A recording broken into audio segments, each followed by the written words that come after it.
You know, the notion that stop and search figures are coming down, I think, Ken, you mentioned Section 60 are coming down. I don't believe it. And let me tell you why I don't believe it. Because last week, the Commissioner, or 2 weeks ago, the Commissioner admitted that the crime figures, the very thing that sets the barometer of how much crime is happening in the capital, figures were wrong and that they made them up. Yeah. Now, I know that the youths on the street, when they get their stop and search, because my son's a stop and search fanatic. He gets stopped and searched, and he takes a slip, and he's building a collage out of them. He's only 18. He's been stopped 34 times, right? He's hoping to build an artistic collage to express how he feels about being repeatedly stopped and searched. He tells me that on the road, the officers are saying, you can have the stop and search slip, but you need to wait here half an hour until I fill it in. Yes, right. Right? Or I don't have the slip, you better come to the station to pick it up.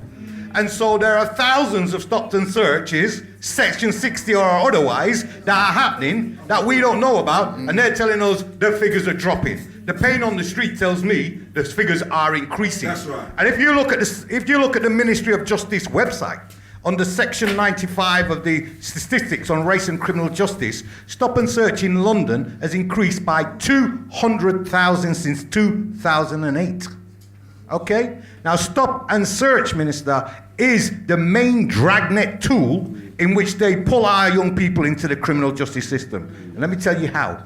Because if you go to the Release Charity Drugs website, it's called Release Charity, and you have a look at their ethnic disparities in the police charging rates between black people and white people who've been arrested for drugs, you are 50% more likely as a black first-time offender to be sent to court for your cannabis possession than if you're a white guy because you get the caution, but you go into the court.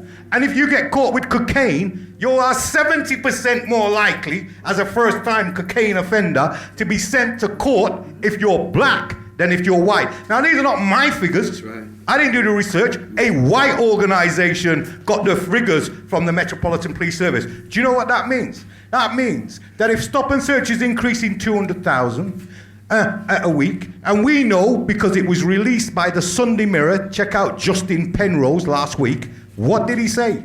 That the police have targets that if they don't meet, they get disciplined and sacked. Now, they've denied that they've had these stop and search targets for years. Yeah. My man says he's got the incontrovertible proof. Let me tell you what I think's happening. As austerity begins to bite, and those people who have brought the country to its knees seek to escape the anger of the massive community, the government is promoting and unleashing institutionalized racism to a level that we've not previously seen. And if you look at the prison population of black youth, it is increased by 100% since 2011. 100%. So the mass criminalizer, when we go to jail, everybody gets paid. The policeman gets paid. Right. The court usher gets paid. Right. The judge gets paid. Right. The prison officer gets paid. The people who build the jails, because there's more of us coming in, get paid. Right. When we go to jail, everybody gets paid. You know what that makes you? That makes you a commodity. That's right. To meet a police target, to fill a jail, to pay a man's mortgage, to pay another man. Listen, this is the position we've got ourselves in. And right now, as austerity, we know that the history of white people in Europe is that when they face economic challenge, the first thing they do is run to racism to try and figure out their problem. If he's robbing the next man's nation over the road of his oil, right? This is what they do. Racism always increases at a time of economic austerity. And we've seen, look at the Coventry Black Women's Project. They monitored over the last 2 years unemployment levels in Coventry. Black women have increased unemployment in the last 2 years by 74%. Black youth unemployment is 60%. There's 60% level unemployment in Spain and Italy. And those countries are described as having an economic crisis. We've had an economic crisis in our community for the last 30 years. That's why some of the problems that we see and face. So we are now the commodity for mass criminalization for the prison industrial complex. That's what we have to unify and fight against now. Scrap stop and search. Reject the police overtures on this matter. Because austerity has meant, and I'll finish on this point, Chair, austerity has meant up to this point, sometimes as a black activist, you feel like Noah building the ark in the middle of a city, at the top of a hill, in the middle of a heat wave. And people walk past and say, why is that damn fool African up there building a boat in the middle of the city, in the middle of a heat wave? And next thing you know, when the wave comes, everybody's looking for the man who built the boat. Don't be like the people who walk on by. Help us build the boat now, because the tidal wave is coming. Excellent. Come on, brothers and sisters. Show your love.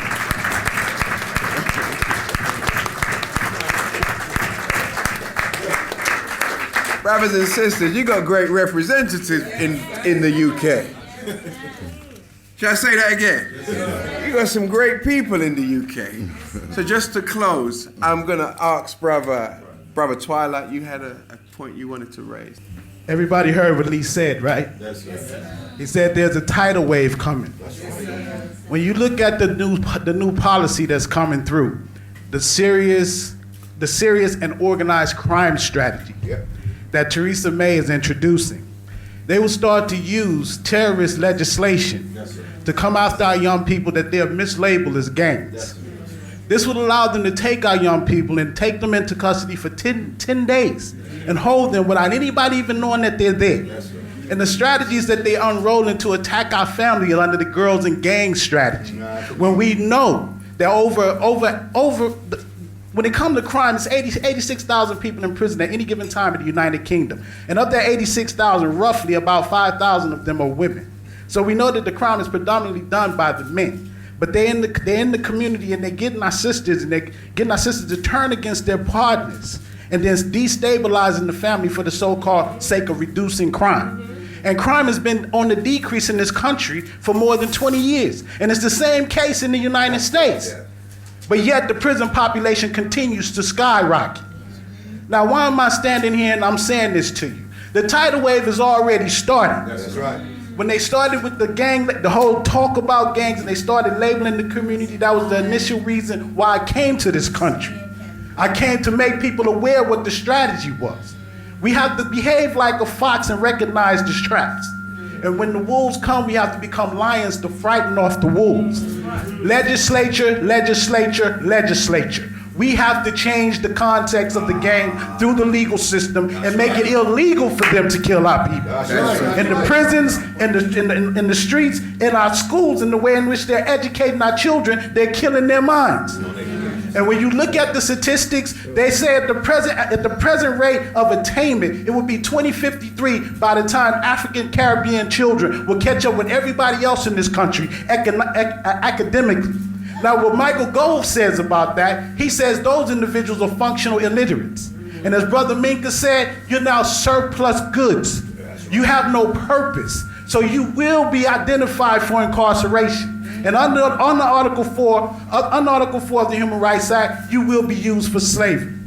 And that's the way that the game is going. And we came away from the chains a long time ago. And we have no right to our ancestors to allow them to force us back into a place that we fought so hard to get away from. So the reality is that wave is already here. And I'm working in the prisons, and I'm reclaiming the minds of some of our generals who have been generals and soldiers for crime, and bringing them back to free our communities and reclaim the minds of our children.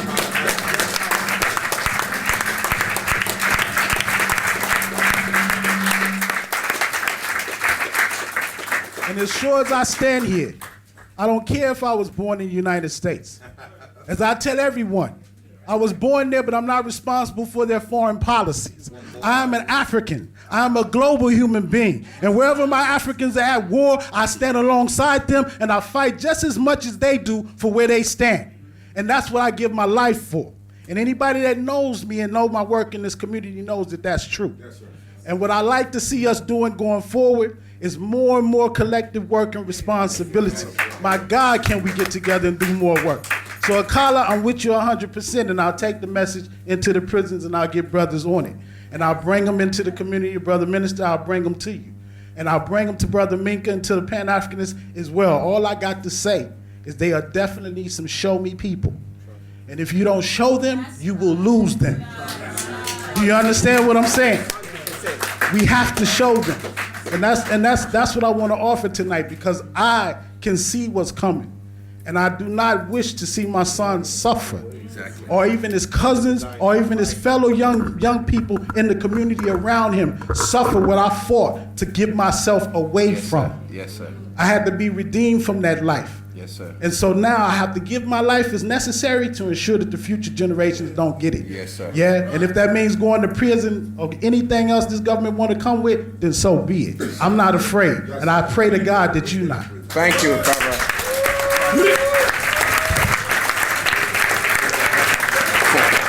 Go ahead, brother. So we're going to hear from our final panelist, Brother Akala. Please receive him. Thank you. Receive it. All right.